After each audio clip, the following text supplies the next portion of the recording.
Here it is here, right? Drake and Okay. Nicki Minaj crowned best-selling male and female rappers of 2024 in the US. And I think this is despite that Drake didn't even drop nothing. So that's kind of crazy. And especially because what even going on, I guess, on the latter part, well, really not latter part, last 6 months with his beef with Kendrick. And not to rehash that because we're gonna have room to always get back into that.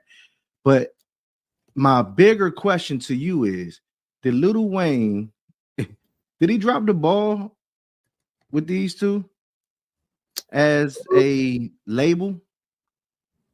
So first, I gotta correct you a little bit because Drake did actually have some releases. He put out like 15 releases that are actually charted, that are actually like official releases on DSP. So he has No, dropped in 2024. but did he? What I meant by that was, or you can still correct me.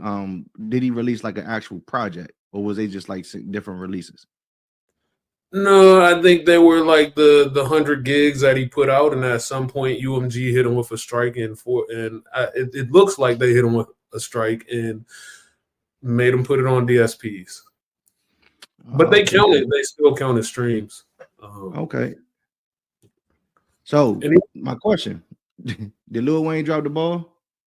yes, that's an undeniable yes. Like, yeah, how you have two of, and whether you like, listen, like whether you like Drake or not, like we're getting to a problem where like people pick sides so much that they can't be unbiased. But whether you like Drake or not, you can't deny the accolades that he has or Nicki Minaj. And they're two of she's probably one of the biggest selling female rappers, if not artists of all time. And Drake is probably one of the biggest selling artists of all time of any genre.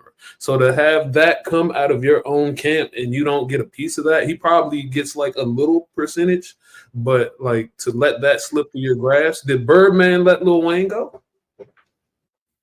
Hell nah. He won.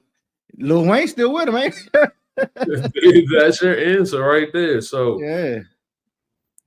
That's kind of so crazy though, man. And I guess because of I think we talked about this the other day. Just how long like their careers actually been going. Like time be flying. Like when you look at somebody like Drake and Nicki, and to think about it, like they've been pretty much relevant in the rap game for the last 14 years.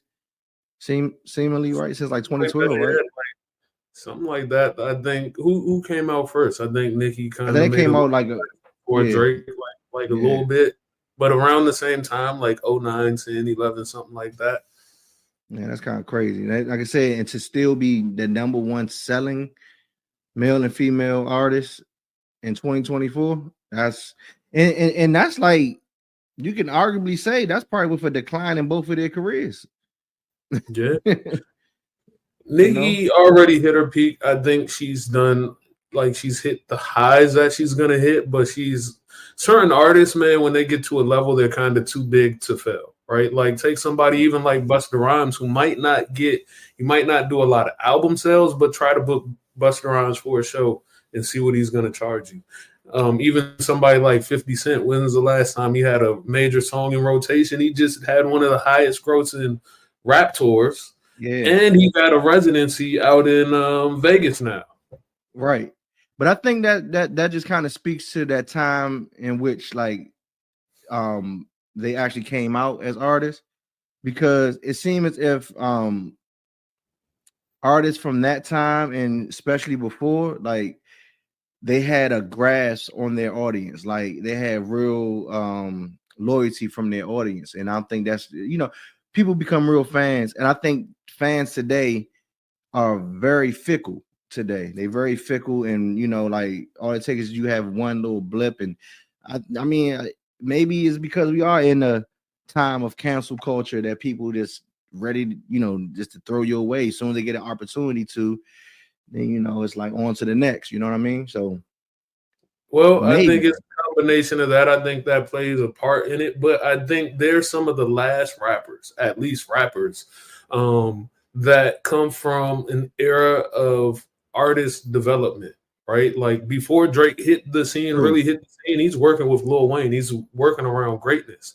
Like Nicki Minaj was with Deb Antney down in Atlanta, with Gucci Man way before she even got with Wayne. So same thing. They're around greatness. They're seeing this stuff. It's almost like in sports. Like now, it's rare when you get a Jaden Daniels, where you get somebody that just comes in and does what they do. A lot of times, it's like you're sitting on the bench, like Aaron Rodgers sat behind Brett Favre. Yeah. So he had time to develop, not as much pressure, and learn the game. And I think we are in an era of like where you make the right song or you got the right dance to your song and you're on tomorrow.